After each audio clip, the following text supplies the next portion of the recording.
విలాప వాక్యములు 2వ అధ్యాయం 19లో, నీవు లేచి రేయి మొదటి జామున మొరపెట్టుము, నీళ్లు కుమ్మరించినట్లు ప్రభు సన్నిధినే నీ హృదయమును కుమ్మరించుము.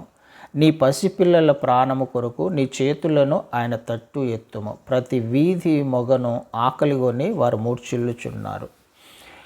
ఇది దీన్ని ఎక్స్ప్లెయిన్ చేయట్లేదు, కానీ ఆ జాము అనే విషయాన్ని గురించి నేను మీకు చెప్పడానికి ప్రయత్నం చేస్తూ ఉన్నా. మొదటి జాము, రేయి మొదటి జాము. మనము సహజంగా చాలామంది అనుకుంటాం రేయి మొదటి జాము అని అంటే తెల్లవారుజామున ప్రార్థన చేయాలేమో అని. కాదు, రేయి మొదటి జాము అని అంటే సాయంకాలము 6 గంటల నుంచి 9 గంటల వరకు. ద బెస్ట్ టైము మన పిల్లల గురించి ప్రార్థన చేయడానికి ద బెస్ట్ టైము బైబిల్ సెలవిస్తుంది. మీ పసిపిల్లల గురించి చేతులెత్తి ప్రార్థన చేయమంటుంది కదా. ఎప్పుడు? మొదటి జామున, అంటే ఈ సమయంలో. పిల్లల గురించి ప్రార్థన చేయాలి అని అంటే మనం మొదటగా ప్రయారిటీ తీసుకోవాల్సింది లేఖనాల ప్రకారము 6 గంటల నుంచి 9 గంటల వరకు. మనకు రాత్రి యాక్చువల్గా మొదలయ్యేది, దినము ఆ టైంలో మొదలయ్యేది 6 to 9 కదా. అది మొదటి జాము. మనము 4వ జాము అనే విషయాన్ని కూడా ఒక చోట చూస్తాము. మత్తయి సువార్త 14వ అధ్యాయంలో క్రీస్తు వారు సముద్రము మీద నడుచుకుంటూ వస్తారు.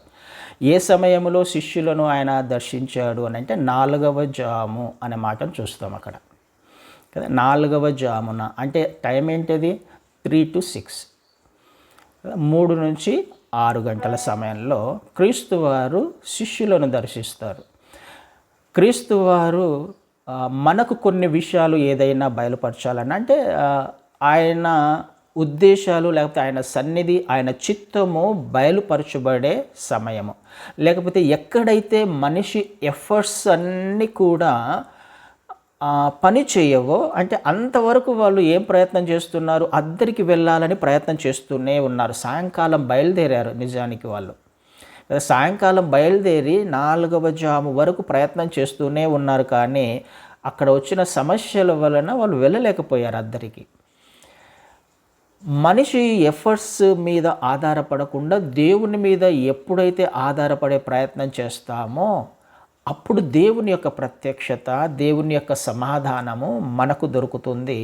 ఆ సమయంలో మనము ప్రార్థించాల్సిన సమయం ఏదైనా ఉంది అని అంటే 3 గంటల నుంచి 6 గంటల వరకు. ఎక్కడైతే మనిషి శక్తి, బలము, జ్ఞానము పనిచేయదో ఆ సమయంలో దేవుని కార్యాలను మనం చూస్తాం. మన ప్రయత్నం ఎంతో చేస్తూ ఉంటాం, కానీ అవి జరగవు ఎట్టి పరిస్థితులలో. దేవుని చిత్తం లేకుండా ఏది జరగదు. మొదటగా ఆయన వైపు చూడడానికి ప్రయత్నం చేస్తే, ఆయన వైపు చూడడానికి ప్రయత్నం చేసే సమయం ఏదైనా ఉంది మన జీవితంలో, మనం ఎంతగా ప్రయత్నం చేసినా ఈ సమస్య తీరదు అని అనుకున్నప్పుడు మనము ప్రార్థించాల్సిన అద్భుతమైన ఒక సమయము 3 గంటల నుంచి 6 గంటల వరకు. చాలా ఇంపార్టెన్స్ ఉంది ప్రతి సందర్భానికి, ప్రతి సమయానికి కూడా బైబిల్లో కదండి. 2వ జాము, 3వ జాము అనే విషయం కూడా మనము ఒక చోట చూస్తాము. అవన్నీ చూడడానికి టైం లేదు, కానీ మనకి లూకా సువార్త 12:38లో మనం ఆ మాట చూస్తాం. 2వ జాము, 3వ జాము, ఏ సమయమున ఆయన వస్తాడో, 2వ జామున వస్తాడో, 3వ జామున వస్తాడో తెలియదు, కాబట్టి ఎప్పుడు కూడా మీరు అలర్ట్గా ఉండండి అన్న మాటను చూస్తాం. అంటే రాత్రికాల సమయంలో ఏం జరుగుతుంది, ఏం చెయ్యాలి, మనం ఏం చెయ్యాలి అనే విషయం గురించి స్పష్టంగా రాయబడింది బైబిల్ లేఖనాలు. అదేవిధంగా పగలునే ఆయన గంటలలో డివైడ్ చేశారు, గడియలలో డివైడ్ చేసింది బైబిల్. అంటే 6 గంటలకు జాములు అయిపోతాయి కదా. 6 గంటల నుంచి ఇక జాములు ఉండవు, జాములు ఉండవు, గంటలు ఉంటాయి. 6 to 7 అనేది ఫస్ట్ అవర్ అంటాం, మొదటి గంట, first hour. 7 to 8 second hour, 8 to 9 third hour. ఈ విషయము జస్ట్ అర్థం కావడానికి ఒక లేఖన భాగాన్ని చూపించడానికి ఇష్టపడుతున్న మార్కు సువార్తలో 15వ అధ్యాయాన్ని ఒకసారి చదువుతాను. 15వ అధ్యాయంలో 25వ వచనాన్ని చదువుతాను నేను. 15వ అధ్యాయము 25వ వచనంలో, ఆయనను సిలువ వేసినప్పుడు పగలు 9 గంటలాయెను అని తెలుగులో చూస్తాం. ఆయనను సిలువ వేసినప్పుడు, క్రీస్తు వారిని సిలువ వేసినప్పుడు పగలు 9 గంటలాయెను అనే మాట చూస్తాం. అక్కడ ఇంగ్లీషు ఒకవేళ బైబిల్ మీరు అయినా చూసినట్లయితే థర్డ్ అవర్ అని ఉంటుంది. థర్డ్ అవర్ అని ఉంటుంది. 3వ గంటలో, 3వ ఘడియలో థర్డ్ అవర్ అని ఉంటుంది. అదే కొంచెం కిందికి వచ్చినప్పుడు 33వ వచనంలో మధ్యాహ్నం మొదలుకొని 3 గంటల వరకు దేశమంతటా చీకటి కమ్మెను కదా. 3 గంటల సమయంలో 3 గంటలకు 34వ వచనంలో 3 గంటలకు యేసు ఎలోయి ఎలోయి లావా సమక్త అని బిగ్గరగా కేక వేసిన. అక్కడ 3 గంటలు అనే మాటను చూస్తున్నాం. దాన్ని 9th అవర్ అని చూస్తాం ఇంగ్లీష్లో. 9th అవర్ అంటే పగలుని గంటలలో డివైడ్ చేసింది బైబిల్, రాత్రిని జాములలో డివైడ్ చేసింది. ఎందుకు మనం ఇవి తెలుసుకోవాలి అని అంటే ఆ సమయంలో లేఖనాలలో చాలా ప్రాముఖ్యమైన విషయాలు దాచబడ్డాయి కదా. క్రీస్తు వారు కూడా ప్రార్థన చేయడానికి వేకువనే లేచి వెళ్ళేవాడు కదండి. చాలా ప్రాముఖ్యమైన విషయాలు అందులో ఉన్నాయి. ఇప్పుడు మనము ఏ సమయంలో గ్యాదర్ అయ్యాం? మనము దేవుని సన్నిధిలో ఏ సమయంలో గ్యాదర్ అయ్యాము అని అంటే మొదటి గంట, మొదటి ఘడియ, ఫస్ట్ అవర్. ఎంత అదృష్టం కదా. అంత మాత్రమే కాదు, ఫస్ట్ డే కదా. ఫస్ట్ డే, ఫస్ట్ అవర్ దేవుని సన్నిధిలో కనిపించడం అనేది ఎంతో అద్భుతమైన ఆశీర్వాదం. ఫస్ట్ డే ఏంటి? సృష్టిని చేసినప్పుడు ఆయన ఎప్పటి నుంచి మొదలుపెట్టాడు? మండే ట్యూస్డే వెనస్డే అంటున్నామా? సండే మండే ట్యూస్డే అంటున్నామా? మొదటి దినము సృష్టించబడింది ఆదివారము. ఆదికాండంలో మనం చూస్తే సృష్టి ఆరంభము మొదటి దినము ఏ రోజు అని అంటే ఆదివారం. ఆదివారాన్ని ఆయన మొదటగా సృష్టించాడు. సృష్టించిన ఆ పరిశుద్ధ దినంలో గంట ఎప్పుడు మొదలవుతుంది? 6 to 7 కదా. 6 నుంచి 7 గంటల సమయం. మొదటి గంట ఆయన సన్నిధిలో కనిపించడము. ఉదాహరణకి దేవుడు సృష్టిని 6 రోజుల్లో చేశాడు కదా. సృష్టి అంతటిని ఆయన 6 రోజుల్లో చేశాడు. 6 రోజులు చేసిన సృష్టిని ఆయన మళ్ళీ 7వ రోజులోకి ఎందుకు వెళ్ళాడు? మళ్ళీ 7వ రోజును సృష్టించాల్సిన అవసరం ఏముంది కదా. సృష్టి అంతా అయిపోయింది. 6 రోజుల్లో సృష్టి అంతా అయిపోయింది. ఇంకా సృష్టించడానికి ఏమీ లేదు అక్కడ కదా. మనిషి చివరిగా సృష్టించబడ్డాడు. అంత సృష్టి క్రమము అయిపోయిన తర్వాత 7వ రోజులో కూడా ఆయన సృష్టించాడు. 7వ దినాన్ని కూడా సృష్టించాడు. ఎందుకు 7వ దినాన్ని ఆయన సృష్టించాడు? ఏం అవసరం ఉంది? అంత అయిపోయినప్పుడు 7వ దినాన్ని సృష్టించాల్సిన అవసరం ఏముంది అని అంటే ఒక మాట చదవడానికి ప్రయత్నం చేస్తాను. ఆదికాండం 2వ అధ్యాయంలో మొదటి నుంచి కొన్ని వచనాలను చదువుతాను. మొదటి నుంచి ఆకాశమును భూమి వాటిలోనున్న సమస్త సమూహమును సంపూర్తి చేయబడెను. దేవుడు తాను చేసిన పని 7వ దినములోగా సంపూర్తి చేసి తాను చేసిన తన పని అంతటి నుండి 7వ దినమున విశ్రమించాను. కాబట్టి దేవుడు ఆ 7వ దినమును ఆశీర్వదించి పరిశుద్ధపరిచాను. ఏలయనగా దానిలో దేవుడు తాను చేసినట్టు సృజించినట్టు తన పని అంతటి నుండి విశ్రమించాను. మొత్తాన్ని సృష్టినంతని చేశాడు ఆయన. అయితే 7వ దినములోకి ప్రవేశించినప్పుడు ఆ 7వ దినానికి చాలా ప్రాముఖ్యమైన విషయాలు ఉన్నాయి అందులో. 7వ దినాన్ని ఏం చేశాడు ఆయన? పరిశుద్ధపరిచాడు.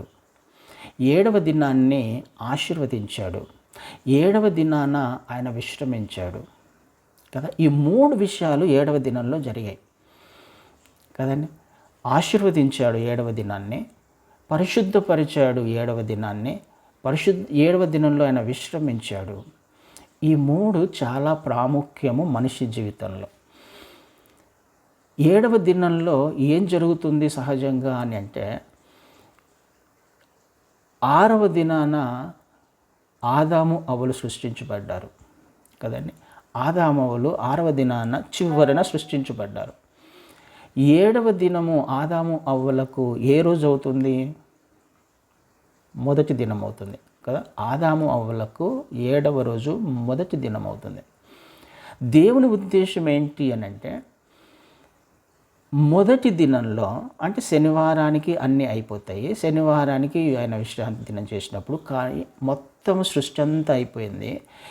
7వ రోజులోకి మనం ప్రవేశించాలి అనంటే ఏం చేయాలి అనంటే 7వ దినంలో మనందరం లేకపోతే ఆదాము అవ్వలు చేయాల్సిన పని ఏంటి అనంటే అందులో ప్రవేశించి 7వ దినంలో ప్రవేశించి దేవుని సన్నిధిలో కనిపించాలి అన్నది ఆయన యొక్క ఉద్దేశం కదండి.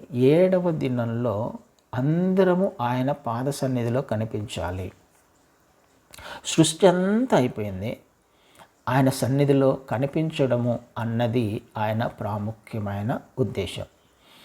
మొదటి దినము అని అంటున్నాం. ఆదాము అవ్వలకు మొదటి దినము.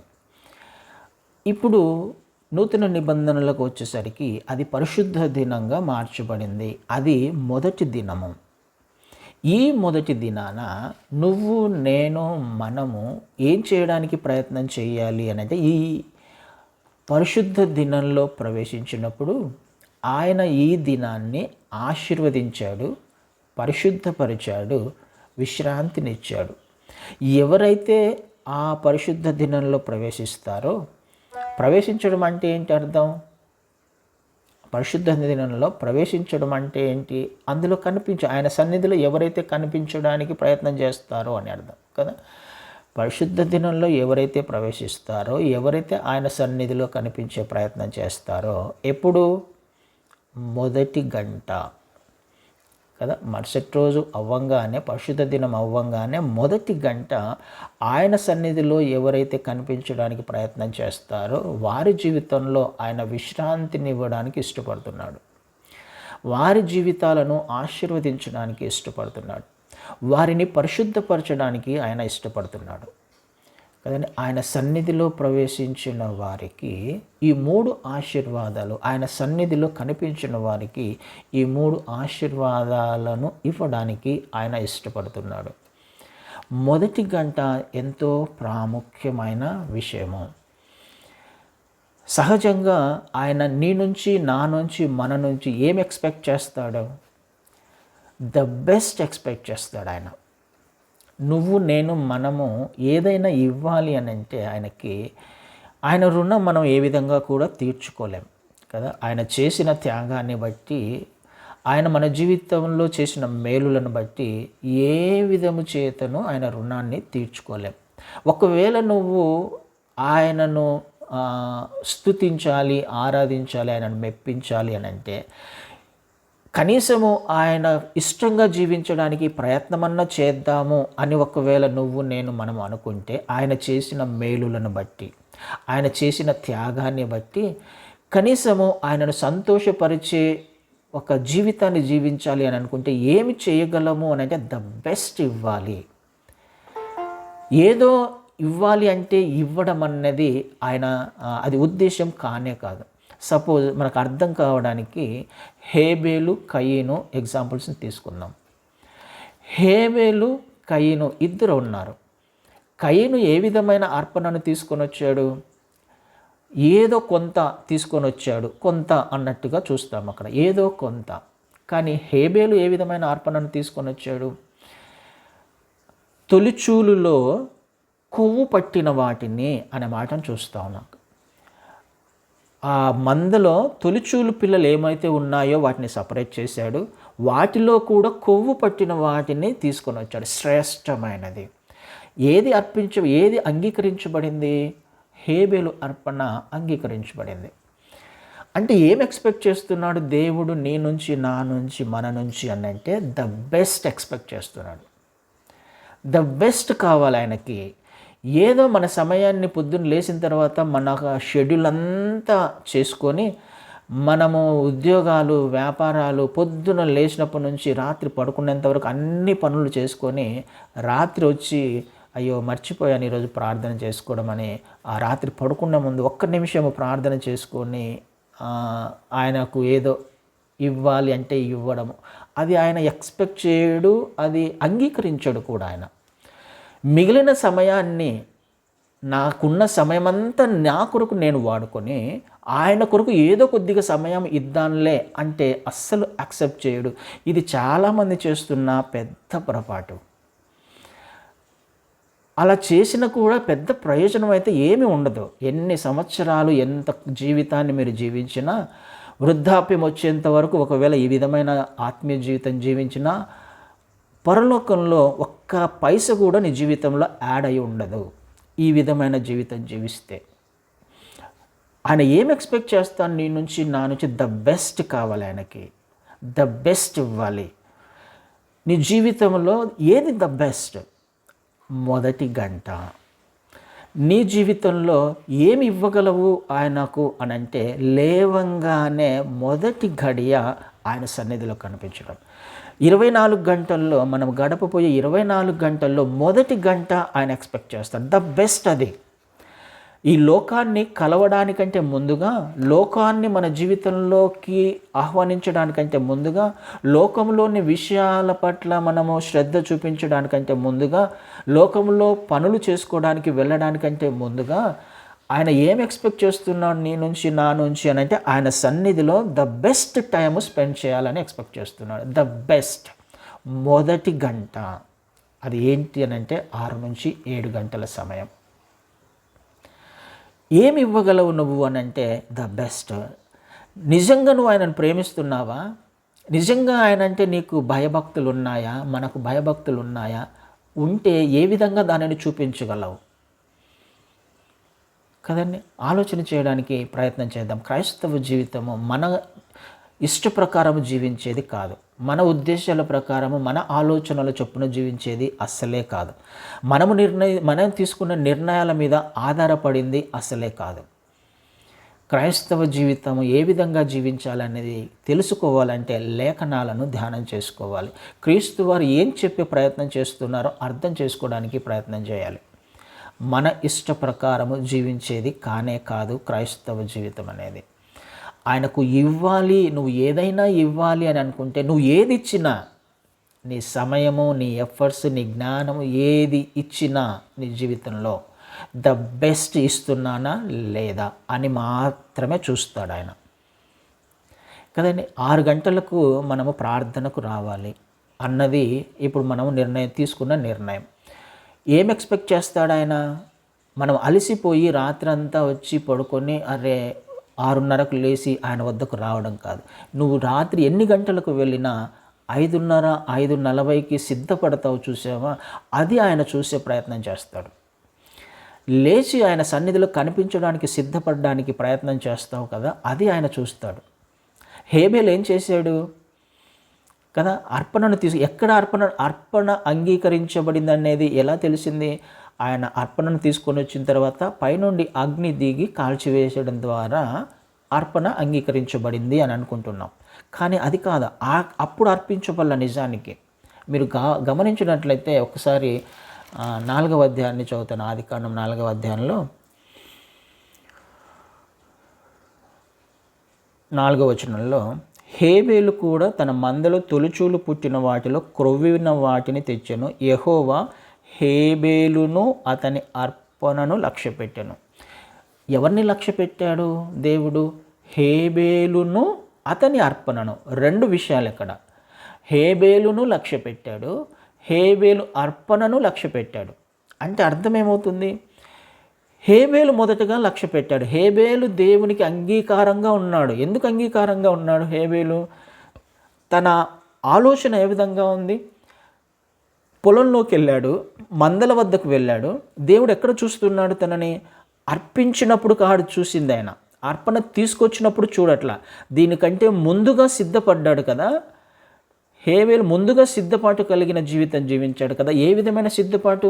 తన హృదయంలో ఒక ఆలోచన కలిగి నా దేవునికి నేను ద బెస్ట్ ఇవ్వాలి అని మందలో అనుకున్నాడు చూసారా?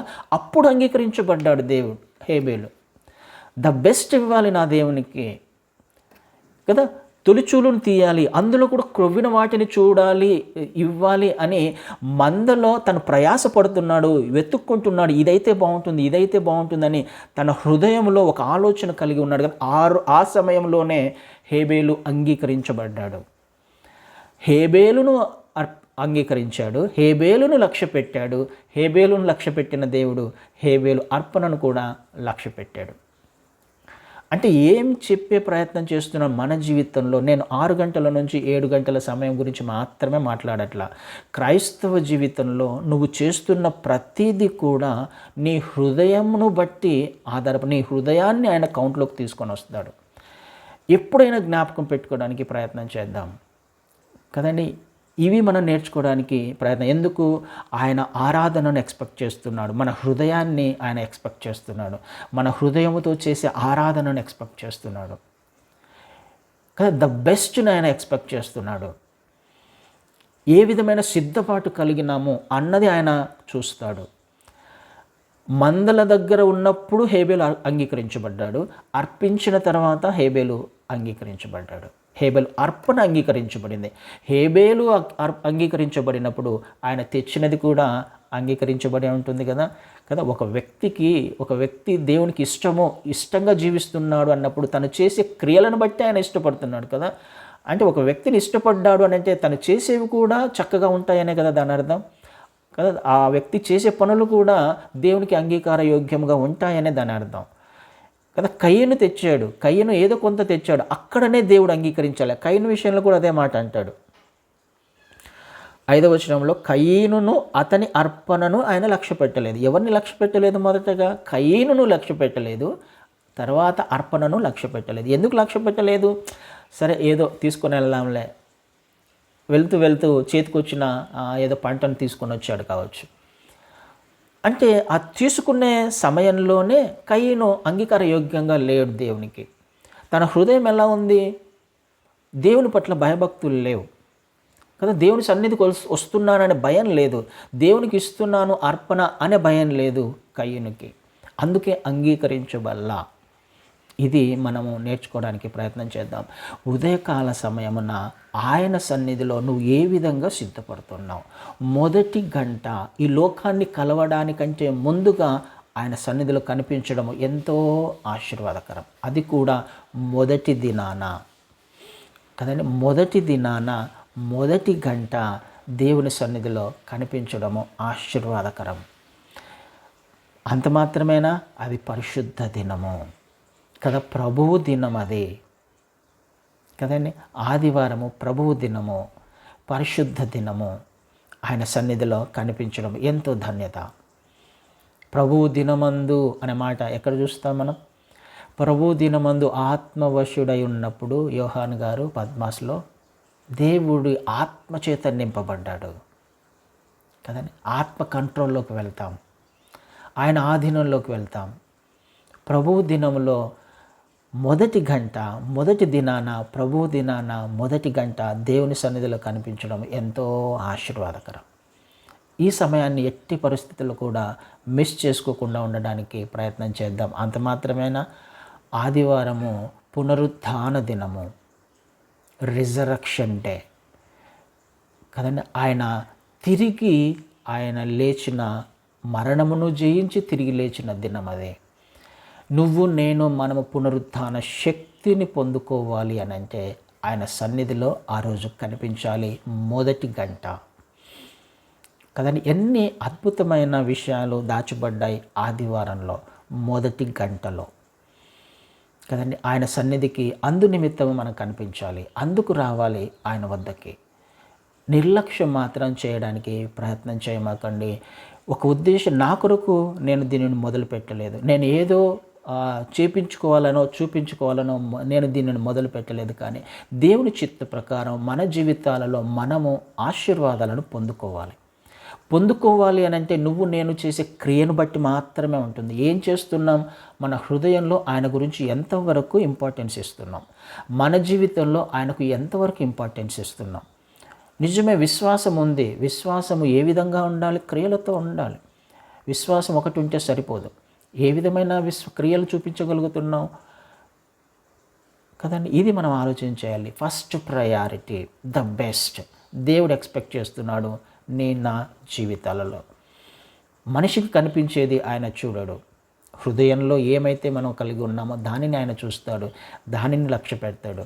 ఆయన కయ్యను లక్ష్య పెట్టలా, హేబేలును లక్ష్య పెట్టాడు దేనిని బట్టి లక్ష్య పెట్టాడు? హృదయ స్థితిని బట్టి, సిద్ధపాటును బట్టి కదండి. ఆలోచన చేద్దాం. క్రైస్తవ్యము నామకార్థం కాదు, క్రైస్తవ్యము ఒక జ్ఞానం కాదు, క్రైస్తవ్యము ఒక ఆచారం కాదు, ఒక పద్ధతులు కాదు. క్రైస్తవ్యము జీవించే జీవిత విధానము. ఏ విధంగా జీవిస్తున్నాం అన్నది మాత్రమే దేవుడు లెక్క అడుగుతాడు. కానీ నీవు ఏ విధమైన ఆచారాలను చేసావు, ఏ విధమైన పద్ధతులను ఆచరించావు, ధర్మశాస్త్రం కింద మనం లేం కదండి, కృప కింద వచ్చాము. క్రీస్తు వారి యొక్క మార్గాన్ని అనుసరించడానికి నిర్ణయం తీసుకున్నాం. మరి తీసుకున్నప్పుడు ఆయన మార్గంలోనే నడిచే ప్రయత్నం చేస్తున్నామా? క్రీస్తు వారు అనేకమైన అడుగుజాడలు, లేకపోతే క్రీస్తు వారు అనేకమైన కార్యాలను చేశాడు. ఈ విధంగా ఉండండి, ఈ విధంగా అనేక ఆజ్ఞలను ఇచ్చాడు. మరి ఆ విధంగా చేసే ప్రయత్నం చేస్తున్నామా? ఒకసారి ఆలోచన చేయడానికి ప్రయత్నం చేద్దాం. ఆశీర్వదించబడాలి. ఆయన నిన్ను నన్ను మనల్ని ఆశీర్వదించడానికి ఇష్టపడుతున్నాడు, పరిశుద్ధపరచడానికి ఇష్టపడుతున్నాడు, విశ్రాంతినివ్వడానికి ఇష్టపడుతున్నాడు. అయితే ఎప్పుడు సాధ్యమవుతుంది? నీ హృదయాన్ని సిద్ధపరుచుకొని ఆయన సన్నిధిలో కనిపించినప్పుడు, ద బెస్ట్ టైము ఆయనకు మనం ఇచ్చినప్పుడు. మలాకిలో అదే అంటాడు కదా, నేను దేవుణ్ణైతే నాకు ఇస్తున్న ఘనత ఎక్కడుంది? నాకు ఇస్తున్న ప్రాముఖ్యత ఎక్కడుంది? నేను తండ్రినైతే నాకు ఇవ్వవలసిన ఘనత ఎక్కడుంది అని అంటాడు. నిజంగానే ఆయన తండ్రినా? నిజంగానే ఆయన మనకు దేవుడా? నిజంగానే ఆయనకు రక్షకుడా? అయితే ఆయనకు ఏ విధమైన ఘనత ఇస్తున్నావు? నువ్వు స్పెండ్ చేసే టైంలో ఏ విధంగా, ఏ సమయాన్ని ఆయనకి ఇవ్వగలుగుతున్నావు? ఆయన ఎక్స్పెక్ట్ చేస్తాడు the best time, first hour, మొదటి గంట ఆయన సన్నిధిలో కనిపించాలని కోరుకుంటున్నాడు. మరి ఆలోచన చేసే ప్రయత్నం చేద్దాం.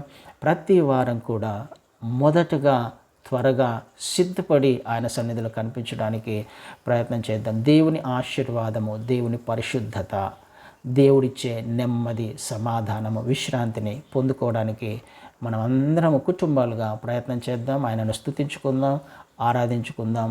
మరి యాక్చువల్గా నేను ఈరోజు ఎవరికి కాల్ చేయదు, యాక్చువల్ ఒక గ్రూప్లో క్రియేట్ చేసి గ్రూప్ కాల్ చేద్దామనే ఆలోచన ఉంది. కానీ ఎంతవరకు సిద్ధపడి వస్తారో చూద్దామన్న ఆలోచనతో నేను ఎవరికి కాల్ చేయలేదు. కానీ దేవుని మహాకృపను బట్టి మొదటి దినాన అద్భుతంగా 13 మంది జాయిన్ అయ్యారు. దేవునికే మహిమ కలుగును గాక. ఇదే విధమైన సిద్ధపాటు దేవుని చిత్తమైతే రానున్న వారాల్లో చూపించడానికి ప్రయత్నం చేయండి. అనేక విషయాలను, దేవుని ఆశీర్వాదాలను, దేవుని ఉద్దేశాలను తెలుసుకుంటూ మనము ప్రార్థనలో ఎదగడానికి ప్రయత్నం చేద్దాం.